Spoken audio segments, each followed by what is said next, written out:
Welcome back to Shibla's kitchen. അപ്പോൾ ഇന്ന് നമ്മൾ ചെയ്യാൻ പോകുന്നത് ഒരു സിമ്പിളായിട്ടുള്ള അതുപോലെ ബ്യൂട്ടിഫുൾ ആയിട്ടുള്ള ഒരു കേക്ക് ഡെക്കറേഷനാണ്. കുറച്ച് ഫോണ്ടൻ്റ് ഐഡിയാസും അതുപോലെ തന്നെ 2 ടയർ കേക്ക് അസംബ്ലിങ് ചെയ്യുന്നതും കൂടി ഞാൻ കാണിക്കുന്നുണ്ട്. പിന്നെ ഒരു പ്രത്യേകത കൂടിയുണ്ട് കേട്ടോ ഈ ഒരു വീഡിയോയിലൂടെ.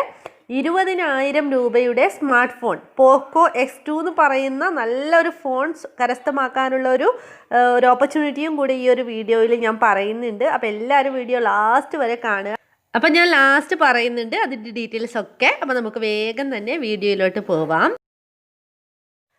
അപ്പം ഞാനിവിടെ ഒരു കേക്ക്, ഒരു 10 ഇഞ്ചിൻ്റെ പാനൽ ചെയ്തിട്ടുള്ള കേക്ക് ഞാനിവിടെ ക്രം കോട്ടൊക്കെ ചെയ്തിട്ട് ഫ്രിഡ്ജിൽ വെച്ചിട്ടുണ്ടായിരുന്നു. പിന്നെ ഞാൻ കുറച്ച് വിപ്പിംഗ് ക്രീമിലോട്ട് ബ്ലൂ കളർ ആക്കിയിട്ടും കൂടി ഒന്ന് എടുത്ത് മാറ്റി വെച്ചിട്ടുണ്ട്. ഇനി ഈ കേക്ക് നമുക്ക് ഫുള്ളായിട്ട് ഐസിങ് ചെയ്തെടുക്കാം. ഇതിപ്പം ഞാൻ ബ്ലാക്ക് ഫോറസ്റ്റ് കേക്കാണ് കേട്ടോ ഉണ്ടാക്കിയിട്ടുള്ളത്. ഇപ്പോൾ 10 ഇഞ്ചിൻ്റെ പാനിൽ നിങ്ങൾക്ക് വൈറ്റ് ഫോറസ്റ്റ് കേക്ക് ചെയ്യുന്ന വീഡിയോ ഞാൻ 2 kgയുടെ ഓൾറെഡി പോസ്റ്റ് ചെയ്തിട്ടുണ്ട്. അതിൻ്റെ ലിങ്ക് ഞാൻ ഡിസ്ക്രിപ്ഷൻ ബോക്സിൽ കൊടുക്കാം. കാണാത്തവരുണ്ടെങ്കിൽ ഒന്ന് പോയി കാണുക കേട്ടോ. അതുപോലെ തന്നെ ക്രീം കറക്റ്റായിട്ട് ബീറ്റ് ചെയ്യേണ്ട രീതിയൊക്കെ ഞാൻ ഇതിനു മുമ്പ് പോസ്റ്റ് ചെയ്തിട്ടുണ്ട്. അതിൻ്റെയൊക്കെ ലിങ്ക് ഞാൻ ഡിസ്ക്രിപ്ഷൻ ബോക്സിൽ കൊടുക്കുന്നതാണ്. ഇപ്പോൾ ക്രീം മൊത്തത്തിൽ ഇതുപോലെ സ്പ്രെഡ് ചെയ്ത് കൊടുത്തതിന് ശേഷം മേൽഭാഗം ഞാൻ ഐസിങ് നൈഫ് വെച്ചിട്ട് ഒന്ന് ലെവൽ ചെയ്ത് എടുത്തിട്ടുണ്ട്. പിന്നെ സൈഡൊക്കെ നമ്മൾ ഇതുപോലത്തെ ഒരു സ്ക്രാപ്പർ വെച്ചിട്ട് ഇതുപോലെ ഒന്ന് ജസ്റ്റ് വലിച്ചെടുത്താൽ മതി. അപ്പോഴത്തേക്ക് സൈഡ് നീറ്റായി കിട്ടിക്കോളും. പിന്നെ ഇതിൻ്റെ മുകൾ ഭാഗത്ത് ഇങ്ങനെ സൈഡിലായിട്ട് വരുന്ന ക്രീം ഉണ്ടല്ലോ, അതിങ്ങനെ ഐസിങ് നൈഫ് വെച്ചിട്ട് ഒന്ന് ജസ്റ്റ് ഇങ്ങനെ വലിച്ചെടുത്താൽ മതി. നല്ല ഷാർപ്പ് എഡ്ജസ് കിട്ടാൻ വേണ്ടിയിട്ട് ചൂടുവെള്ളത്തിലൊന്ന് ഐസിങ് നൈഫ് മുക്കിയെടുത്താൽ നന്നായിട്ട് തന്നെ ഷാർപ്പ് എഡ്ജസ് കിട്ടിക്കോളും. പിന്നെ എനിക്ക് ജലദോഷം ആയതുകൊണ്ട് സൗണ്ടിന് ചെറിയൊരു പ്രോബ്ലം ഉണ്ട് കേട്ടോ. അപ്പോൾ അതെല്ലാവരും ഒന്ന് ക്ഷമിച്ച് തരണം. അപ്പോൾ ഈ ഒരു കേക്ക് നമ്മൾ ഫുള്ളായിട്ട് ഐസിങ് ചെയ്ത് എടുത്തിട്ടുണ്ട്. ഇനി ഇത് നമുക്ക് ഫ്രിഡ്ജിലോട്ട് മാറ്റി വെക്കാം. അപ്പോൾ അതിന് മുമ്പായിട്ട് നമ്മൾ 2 ടയർ കേക്ക് ചെയ്യുന്ന ആ ഒരു പാന്, അപ്പോൾ 2 ടയർ കേക്ക് ചെയ്യുമ്പോൾ 2 കേക്ക് ചെയ്യുമല്ലോ. അപ്പോൾ ഞാനിതിപ്പം 10 ഇഞ്ചിൻ്റെ പാനും അതുപോലെ തന്നെ 8 ഇഞ്ചിൻ്റെ പാനുമാണ് എടുത്തിട്ടുള്ളത്. അപ്പം 8 ഇഞ്ചിൻ്റെ പാനിൽ ഇതുപോലെ മാർക്കാക്കി കൊടുക്കുക. നിങ്ങൾ ഇതുപോലെ ആ ഒരു പാൻ വെച്ചിട്ട് തന്നെ കറക്റ്റ് മാർക്കാക്കി കൊടുക്കുക. മിഡിൽ പോർഷൻ നമുക്ക് വെക്കുമ്പോൾ മാറിപ്പോവാണ്ടിരിക്കാൻ വേണ്ടിയിട്ടാണ്. എന്നിട്ട് ഇതിൻ്റെ മിഡിൽ ഭാഗത്തായിട്ട് നമ്മൾ ഇതുപോലെ സ്ക്യൂവറോ അല്ലെങ്കിൽ ഒരു ടൂത്ത് പിക്കോ എന്തെങ്കിലും ഇതുപോലെ കുത്തി കൊടുക്കുക. അല്ലെങ്കിൽ നമ്മുടെ സെക്കൻഡ് ടയർ വിട്ടു പോവാൻ സാധ്യതയുണ്ട്. ഇങ്ങനെ കുത്തി കൊടുക്കുകയാണെങ്കിൽ ഒരു 3-4 ടൂത്ത് പിക്കൊക്കെ കുത്തി കൊടുക്കുകയാണെങ്കിൽ അത് അവിടെ തന്നെ ഉറച്ച് നിന്നോളും. ഇനി ഇത് നമുക്ക് ഫ്രിഡ്ജിലോട്ട് മാറ്റി വെക്കാം. ഇനി നമ്മൾ 8 ഇഞ്ചിൻ്റെ പാനിൽ ചെയ്തിട്ടുള്ള ഒരു കേക്ക് ഉണ്ടല്ലോ, ആ കേക്ക് മൊത്തത്തിൽ ഐസിങ് ചെയ്തെടുക്കാം. ഞാനിപ്പോൾ വൈറ്റ് ക്രീം വെച്ചിട്ടാണ് ഈ ഒരു കേക്ക് ഫുൾ ഫിനിഷ് ചെയ്തെടുക്കുന്നത്. അപ്പോൾ നിങ്ങൾക്ക് കുറേ കേക്ക്സ് ഞാൻ ഇതിന് മുമ്പ് അപ്ലോഡ് ചെയ്തിട്ടുണ്ട്. 1 kg black forest, 1 kg white forest, അങ്ങനെയൊക്കെ. അതിൻ്റെയൊക്കെ ലിങ്ക് ഞാൻ ഡിസ്ക്രിപ്ഷൻ ബോക്സിൽ കൊടുക്കുന്നുണ്ട്, കാണാത്തവരുണ്ടെങ്കിൽ കാണുക.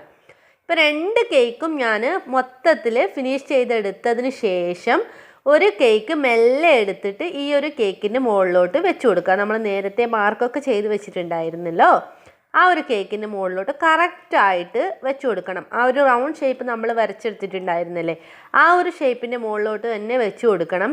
ടേണിംഗ് ടേബിളിൽ വെക്കാൻ വേണ്ടി പാടില്ല കേട്ടോ. നമ്മൾ ടയർ കേക്കിൻ്റെ മുകളിൽ പ്ലേസ് ചെയ്യുമ്പോൾ ടേണിംഗ് ടേബിളിൽ വെച്ച് കൊടുത്താൽ ചിലപ്പോൾ അത് തിരിഞ്ഞു പോയിട്ട് നമ്മുടെ ആ ഒരു വെക്കുന്ന പൊസിഷൻ മാറിപ്പോവാൻ സാധ്യതയുണ്ട്. അതുകൊണ്ട് തന്നെ നമ്മൾ കൗണ്ടർ ടോപ്പിൽ വെച്ചിട്ട് വേണം അതിൻ്റെ മുകളിലോട്ട് വെക്കാൻ വേണ്ടിയിട്ട്.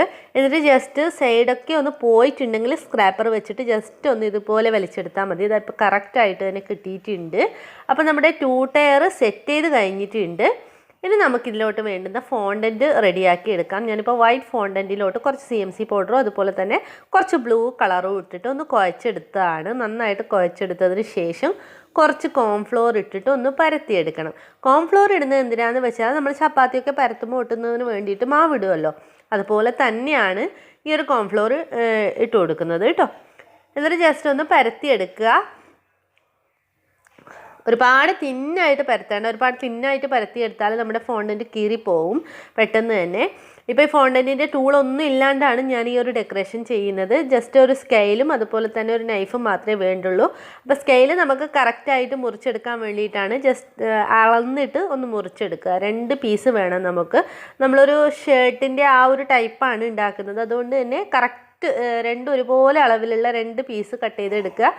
എന്നിട്ട് ഇതുപോലുള്ള സ്ക്രാപ്പർ ഉണ്ടല്ലോ, ഈ സ്ക്രാപ്പർ വെച്ചിട്ട് ഇതിൻ്റെ സൈഡ് നമുക്കൊരു സ്റ്റിച്ച് ചെയ്ത ആ ഒരു ഇഫക്റ്റ് കിട്ടാൻ വേണ്ടിയിട്ട് ഇതുപോലെ ജസ്റ്റ് ഒന്ന് മാർക്കാക്കി കൊടുക്കുക. 2ലും അതുപോലെ തന്നെ മാർക്കാക്കി കൊടുക്കുക. അപ്പോൾ നമ്മളിങ്ങനെ സ്റ്റിച്ച് ചെയ്ത ആ ഒരു രീതിക്ക് വരും കേട്ടോ.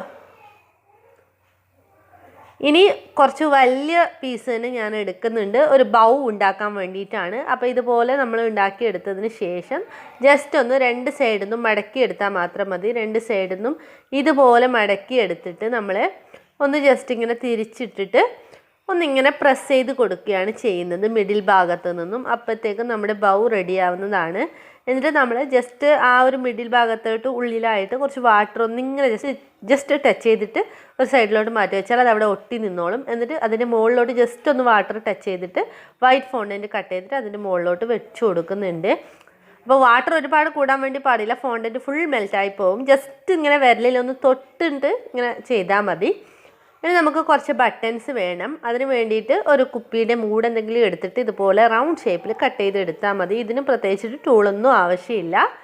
അപ്പോൾ നമ്മുടെ ബട്ടൺസും റെഡി ആയിട്ടുണ്ട്. ഇനി ഈ ഫോണ്ടൻ്റൊക്കെ ഒന്ന് സെറ്റാക്കി എടുക്കണം. ജസ്റ്റ് ഒന്ന് സെറ്റായതിന് ശേഷമാണ് നമ്മൾ കേക്കിലോട്ട് വെച്ച് കൊടുക്കുന്നത്. നമ്മുടെ ഫോണ്ടൻ്റ് കേക്കിന് എപ്പോഴും ഡെലിവറി ചെയ്യുന്ന സമയത്താണ് ഫോണ്ടൻ്റ് വെച്ച് കൊടുക്കേണ്ടത് കേട്ടോ. അത്രത്തോളം നമ്മൾ കേക്ക് ഫ്രിഡ്ജിൽ വെച്ചിട്ട് ഡെലിവറി ചെയ്യുന്ന ആ ഒരു സമയത്ത് മാത്രം നമ്മൾ ഫോണ്ടൻ്റ് വെച്ച് കൊടുക്കണം. ഇല്ലെങ്കിൽ ഫോണ്ടൻ്റ് ചിലപ്പം മെൽറ്റ് ആവാൻ നല്ലോണം സാധ്യതയുണ്ട്. അപ്പോൾ നമ്മൾ ഈ ഒരു സമയത്ത് ഇതിൻ്റെ മുകളിലോട്ട് ജസ്റ്റ് ഇങ്ങനെ പ്ലേസ് ചെയ്ത് കൊടുക്കുക. ഫോണ്ടൻ്റ് വെക്കുമ്പോൾ പ്രത്യേകിച്ചിട്ട് ശ്രദ്ധിക്കണം, കാരണം കേക്കിലോട്ട് ടച്ചായി കഴിഞ്ഞാൽ നമുക്കൊന്നും ചെയ്യാൻ പറ്റില്ല ഫിനിഷിങ് ചെയ്ത കേക്കിലോട്ട്. അപ്പം ഞാനിപ്പം 2 ആ ഒരു നമ്മൾ തയ്യാറാക്കി വെച്ചിട്ടുള്ള ഫോണ്ടൻറ്റും ഇതിൻ്റെ മുകളിലോട്ട് പ്ലേസ് ചെയ്ത് കൊടുത്തിട്ടുണ്ട്. അതുപോലെ തന്നെ നമ്മൾ തയ്യാറാക്കിയിട്ടുള്ള ആ ഒരു ബൗവും കൂടി ഇതിൻ്റെ മുകളിലോട്ട് വെച്ച് കൊടുത്തിട്ടുണ്ട്. ഇനി നമുക്ക് നമ്മൾ തയ്യാറാക്കിയിട്ടുള്ള ബട്ടൺസ് ഇതിലോട്ട് ഓരോന്നായിട്ട് വെച്ച് കൊടുക്കണം. അപ്പോൾ ആ ബട്ടൺസ് വെച്ച് കൊടുക്കുമ്പോൾ ജസ്റ്റ് ഒന്ന് ഒരു വെള്ളത്തിൽ ഇങ്ങനെ നനച്ചെടുത്തിട്ട് മീൻസ് ഞാൻ ജസ്റ്റ് ഇങ്ങനെ വിരലിൽ ഇങ്ങനെ തൊട്ടെടുത്തിട്ടേ ഉള്ളൂ ആ ഒരു ഭാഗം, അല്ലാതെ ഫോണ്ടൻറ്റ് വെള്ളത്തിലോട്ട് മുക്കിയെടുക്കുകയല്ല ചെയ്യുന്നത്. ആ ഒരു ബാക്ക് ഭാഗം മാത്രം നമ്മൾ ഗമ്മൊക്കെ ഒട്ടിക്കില്ല അതുപോലെ തന്നെ ഒന്ന് ജസ്റ്റ് വെള്ളം തൊട്ടിട്ട് ഇതുപോലെ ഒട്ടിച്ചെടുക്കുകയാണ് ചെയ്യുന്നത്. അപ്പോൾ നമ്മുടെ ബട്ടൺസും കൂടി ഒട്ടിച്ചെടുത്തിട്ടുണ്ട്. അപ്പോൾ നമ്മുടെ കേക്ക് ഏകദേശം റെഡി ആയിട്ടുണ്ട്. ഇനി താഴേക്ക് കുറച്ച് ഫോണ്ടൻറ്റ് കൊണ്ട് ബോർഡറും കൂടി വെച്ച് കൊടുക്കുകയാണ്. അപ്പോൾ ഈ ഒരു സമയത്ത് നമുക്ക് നമ്മുടെ ഫോണിൻ്റെ കാര്യം പറയാം. ഈ ഫോൺ കൊടുക്കുന്നത് A to Z ട്രിക്സ് എന്ന് പറയുന്ന ചാനലിലാണ് കേട്ടോ. അപ്പോൾ അത് ജോബ് ന്യൂസും അങ്ങനത്തെ കാര്യങ്ങളൊക്കെ ഷെയർ ചെയ്യുന്ന ചാനലാണ് A to Z tricks. Link ഞാൻ ഡിസ്ക്രിപ്ഷൻ ബോക്സിൽ കൊടുക്കുന്നുണ്ട്, നിങ്ങൾ ചെക്ക് ചെയ്യുക. അപ്പോൾ അതിലുള്ള ഗിവ് ആണ്. അതിലുള്ള ഗിവ് ഫസ്റ്റ് പ്രൈസായിട്ട് കൊടുക്കുന്നത് പോക്കോ X2 എന്ന് പറയുന്ന 20,000 രൂപ വിലയുള്ള ഫോണാണ്. അപ്പോൾ നിങ്ങൾക്ക് എല്ലാവർക്കും ആ ഒരു ഫോണ് കരസ്ഥമാക്കാനുള്ള ഒരു ഓപ്പർച്യൂണിറ്റിയാണ് ആ ചാനൽ നൽകുന്നത്. അപ്പോൾ എല്ലാവരും ആ ഒരു ചാനലിൽ കയറിയിട്ട് വീഡിയോ കാണുക. ആ വീഡിയോയിൽ എന്തൊക്കെയാണ് ആ ഒരു ഗിവ് ഇൻസ്ട്രക്ഷൻസ് എന്നൊക്കെ ആ ഒരു വീഡിയോയിൽ പറയുന്നുണ്ട്. അതിൻ്റെ ലിങ്ക് ഞാൻ ഡിസ്ക്രിപ്ഷൻ ബോക്സിൽ കൊടുക്കുന്നുണ്ട്. നിങ്ങൾ കണ്ടിട്ട് പോയിട്ട് കമൻറ്റ് ചെയ്യുക, ലൈക്ക് ചെയ്യുക, ഷെയർ ചെയ്യുക. എന്നിട്ട് നിങ്ങൾ 20,000 രൂപയുടെ ഫോണ് സ്വന്തമാക്കുക. അപ്പോൾ ഞാൻ ഈ ഒരു കേക്കിന് ബോർഡറൊക്കെ വെച്ച് കൊടുത്തിട്ട് ഈ ഒരു കേക്കിൻ്റെ കപ്പ് കേക്ക്സും അതുപോലെ തന്നെ പോപ്സിക്കിൾസും ഒക്കെ തയ്യാറാക്കി റെഡിയാക്കി വെച്ചിട്ടുണ്ട്. ഇനി കസ്റ്റമർ വന്നു കഴിഞ്ഞാൽ നമ്മൾ ബോക്സാക്കി കൊടുക്കുകയേ വേണ്ടൂ.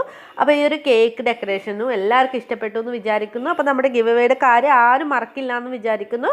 അപ്പോൾ എല്ലാവർക്കും ഈ ഒരു വീഡിയോ ഇഷ്ടപ്പെട്ടാൽ എല്ലാവരും ലൈക്ക് ചെയ്യുക, ഷെയർ ചെയ്യുക, കമൻറ്റ് ചെയ്യുക. അതുപോലെ ചാനൽ സബ്സ്ക്രൈബ് ചെയ്യാത്തവരാണെങ്കിൽ സബ്സ്ക്രൈബ് ചെയ്തിട്ട് സപ്പോർട്ട് ചെയ്യുക. വീണ്ടും നല്ലൊരു വീഡിയോ ആയിട്ട് വരാം. അതുവരേക്കും ബൈ ബൈ, താങ്ക് യു.